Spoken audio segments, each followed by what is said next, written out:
about if somebody wants to do something like this in India, maybe it's already happening, I'm not sure. But if somebody wants to scale this sort of a startup, let's say they want to put a startup like that, right? Because that's how it started in the US. Lot of companies basically, this was a startup idea. Somebody said that, normally startups begin like this, right? Where somebody identifies a problem in an existing service or existing product and they fix it, and that becomes an idea, and then you form a company, and that's a startup. So this infusion clinic idea was a startup 10, 15 years back.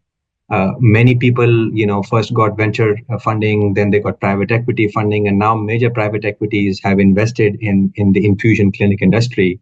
So much so that it is now a multi-billion dollar, with a B, billion-dollar industry.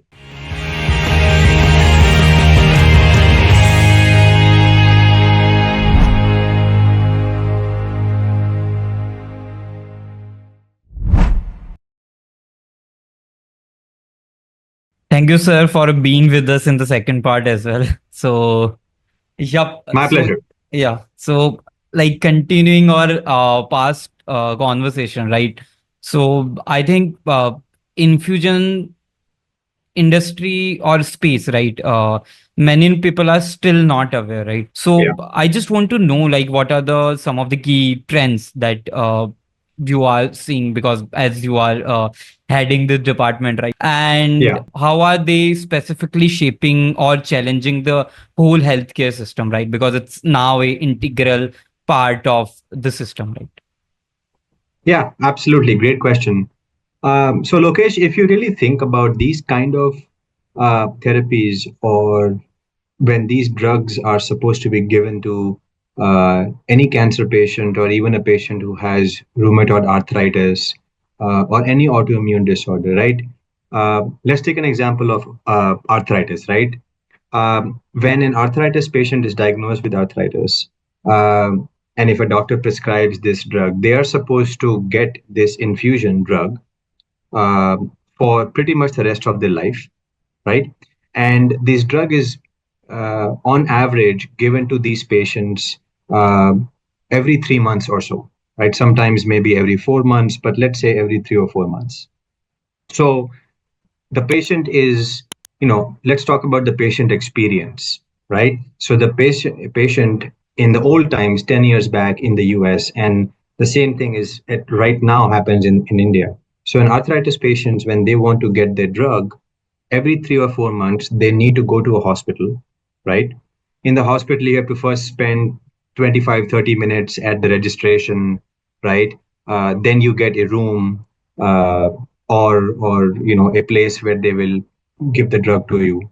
The patient goes there, sits there, and then the doctor will come. They'll do a little bit of a checkup, and then the nurse will go, and then they will prepare the drug. They will mix the drug, and then make a bottle of the drug, right? And then the patient will, the nurse will put a needle in the patient's arm, and then the drug will start, the infusion will start.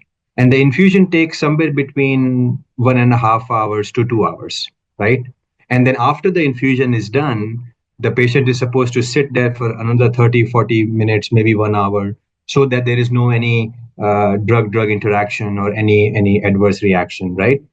And then once all that is done, the patient is then discharged. They have to go to the billing department and pay whatever, bills they have to clear, and then they can go home, right? So the patient's entire day is gone, right? And think about, if you're a working professional, if you are, have a job or have kids, you have to take a whole day as a holiday or something like that, or go on a weekend to get this drug for you.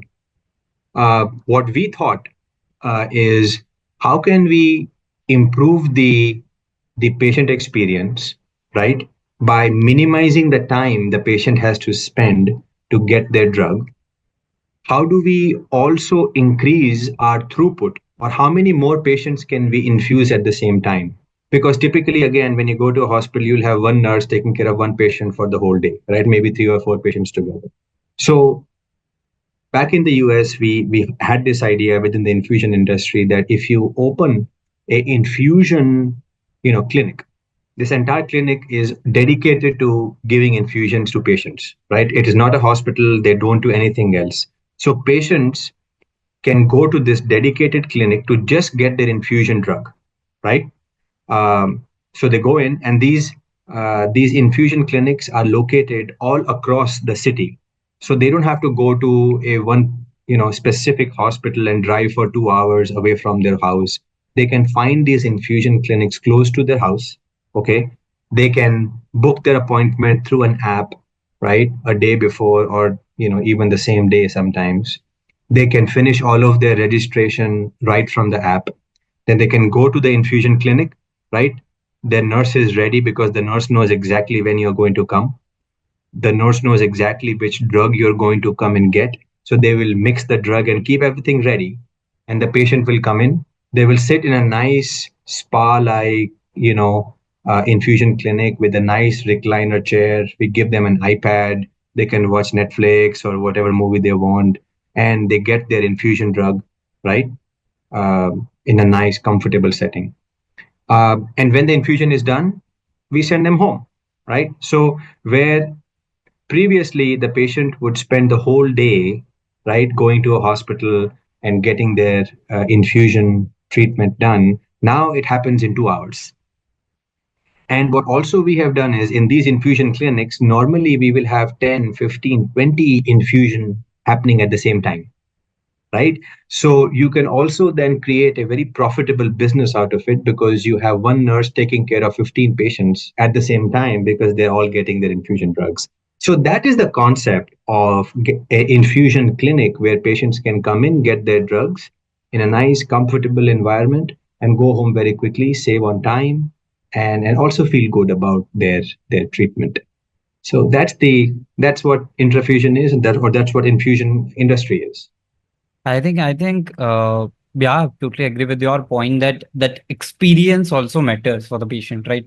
So when he goes to hospital, right, there are many patients are there, right? Sometimes the mental thing, right, that mental imbalance or something, right, where this behavior imbalance we can say, right? So that Yeah. happens because of like you are with every type of patients, right? And then you are just for like what will the process is, right? It's not something that you are going for some diagnosis or something. You are just going for some uh, for your drug, right? So Yeah. I think the experience can be enhanced there. At the same time, I think that that stress will be not there, right? So I think that Right. effect of that drug will be also somewhere like psychologically it will be high. But yeah, I just want to understand like these are the some of the good points about like what's going on Yeah. in the industry. But if you had to point out one major challenge health system face Yeah. in this infusion service sector, right, Yeah. today, what would Yeah. be, and like why that is the top challenge? So I think the first challenge is just the knowledge fact, right? I think like you mentioned, right? This is a very new concept that is coming up in the market, and many countries don't even know or are aware of this. But like I said, in US and in UK, Australia, this is beginning to happen quite a bit. So that's first. Second, regulatory challenges. I think when this started back in, like I said, in the US, 15 years, 10 or 15 years back, there was a lot of regulatory challenges because think about it, right? These are the way these drugs are given, where you have to put a needle in a patient's arm and then they have to get the drug. Normally, before these infusion clinics, became a trend, they were done in a hospital setting, right? So regulatory from a safety standpoint and from a clinical efficacy standpoint, a lot of the challenges existed and still exist for a lot of the drugs. So that is, I would say, the number one biggest challenge. And then when I think about if somebody wants to do something like this in India, maybe it's already happening, I'm not sure. But if somebody wants to scale this sort of a startup, let's say they want to put a startup like that, right? Because that's how it started in the US. Lot of companies basically, this was a startup idea. Somebody said that normally startups begin like this, right, where somebody identifies a problem in an existing service or existing product and they fix it, and that becomes an idea, and then you form a company, and that's a startup. So this infusion clinic idea was a startup 10, 15 years back. Many people, first got venture funding, then they got private equity funding, and now major private equities have invested in the infusion clinic industry. So much so that it is now a multi-billion dollar, with a B, billion dollar industry. Um, that this has become. But 10 or 15 years back, regulatory convincing the government and the state regulations that this is a safe idea, we will have a doctor on site, these nurses are very capable of taking take care of these patients, was the biggest hurdle. So if somebody is listening to this and is thinking of the next billion-dollar startup, uh, the regulatory hurdles are going to be the biggest challenge. Once you figure that out, building a nice clinic and having a nice, setup and a clean environment and having a patient portal with the app is not rocket science. Anybody can do that, right? Funding is easy to get to these days in India, uh, but that's pretty much it. So it could be a great business. Agree. I think in India also these private equity firms and then investors also, they want companies with a diverse service networks, and healthcare is something that excites them, right? To Mhm. for the investment. So I think, and then as you can see, like in India also right now, that last mile delivery of pharma, right? It's also becoming a new trend, right? So they're also coming. Our companies are coming into the picture, and for them also the regulation is something that is the most hurdle, right? And but Yeah, yeah, every industry has their own challenge. Healthcare has the regulations, but you need to sort it out. And then yeah, I think if there is a challenge, there is a opportunity, and there is a well established market as well, right? So if you can exactly. scale to 0 to 1, I think 1 to 10 will be a easy journey for you, because there is Yeah. a well established market. So yeah, I think on the flip side, right? That's I just want to ask some of the exciting opportunities also. Do you think that that is emerging in this infusion service market for the healthcare systems, right? Yeah. Like it can be related with the technology, supply chain, or some other thing, right? Yeah, I mean, there are many exciting innovation that's happening in this industry, right? I mean, I think uh, what's fascinating is that um almost uh, the patients are now requesting this, now that they have had a taste of the convenience and a great customer experience, right? Because I think that's going to be like, just to give you an example, I'm in India right now visiting my parents, and we have been here for a week, and uh, every time I want to eat something, there is the Zomato and all of these apps and Blinkit, and within like 5 minutes, stuff comes home, right? And so innovation like that can be done in India, and similarly in the infusion industry, home infusion is something that's happening very similar to this, right? It's like the Blinkit of infusion. So, for example, I'll give you a great example, right? A lot of youngsters might be listening to this podcast. So let's say you are feeling dehydrated, right? Maybe you've gone partying this weekend or whatever, right? And you feel like next morning you've woken up and you feel a little dehydrated, right? Um, so there are now infusion companies which are sending nurses at the home, right, to give you hydration and vitamin C infusions, right? And so sitting in the comfort of your home, you can order an infusion, and then there'll be somebody who'll come in and basically give you that infusion to make you feel better, right? So that's an example of last mile supply chain logistics, but then also great customer experience, and also a new idea in the infusion industry, right? So it sort of combines a lot of things that's happening in the marketplace. So that's an example. Second, I've seen, which is more technical innovation. If you think about the older people, right? There are a lot of infusion drugs which are for Alzheimer's, right? People who start losing their memory, right? And these are old patients, and a lot of the old patients, like, you can't see their veins, or their hands are shaking and trembling. So there is a company that has basically created a UV light that when you flash it on somebody's arm, you can see all of their veins, right?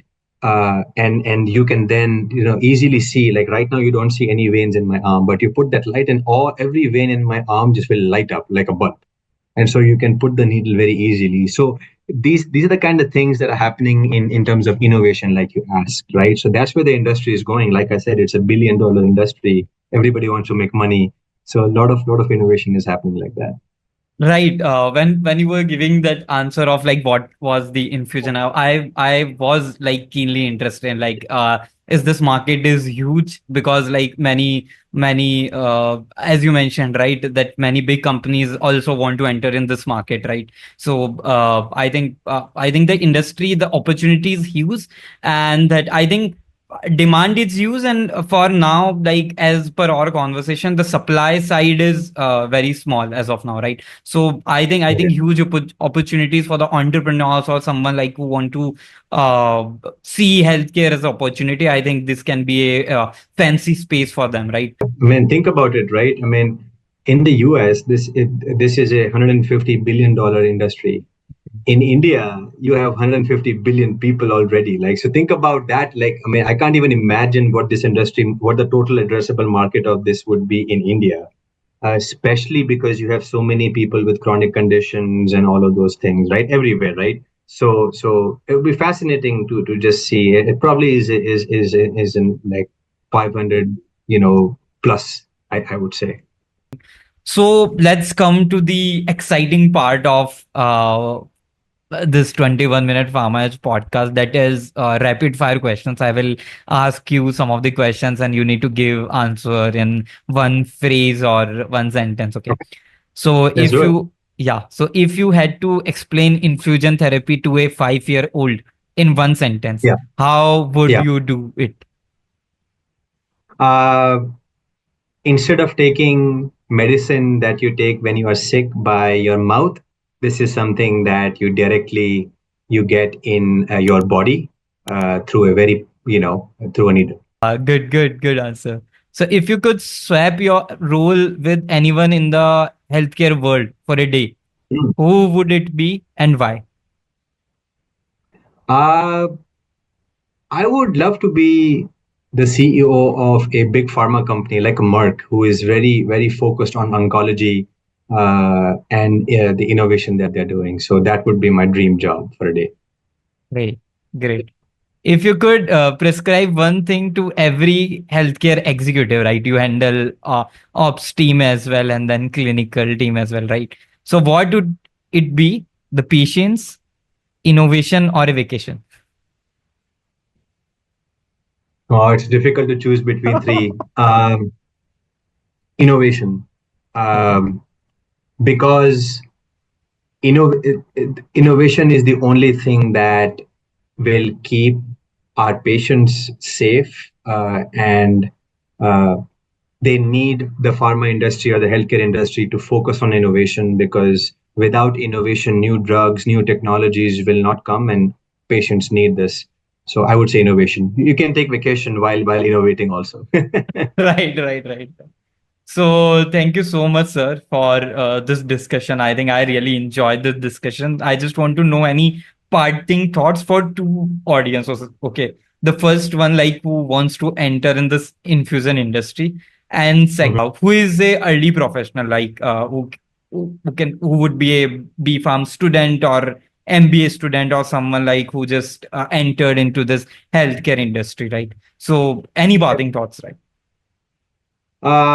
My parting thoughts for somebody who is an aspiring professional who is coming into the pharmacy world or the world of pharmaceuticals is, uh, be patient, work hard, and be open to opportunities. There's so much that you can do with this education, because it's a great degree in my mind, because it allows you to go the clinical route, the management route, or both. Like in my case, you can go become a lawyer, you can become a scientist, or you could have your own startup, right? So just be open, learn as much as you can, uh, and then who knows, you might get a opportunity of a lifetime, like I did, to go to the US, and someday I might have my own startup. I don't know.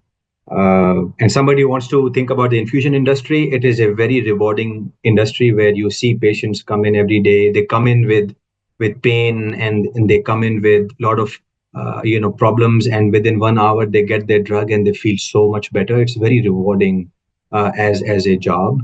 So if that's of interest, get your education in pharmacy or nursing or clinical sciences, and contact me if you need. I can, and maybe I can help. So those are my parting thoughts. Right. You can find Sir's LinkedIn profile in description. Please, if someone wants to connect, please do that. So thank you so much. It was an exciting discussion. I learned a lot about this industry. My pleasure. My But pleasure. Thank you.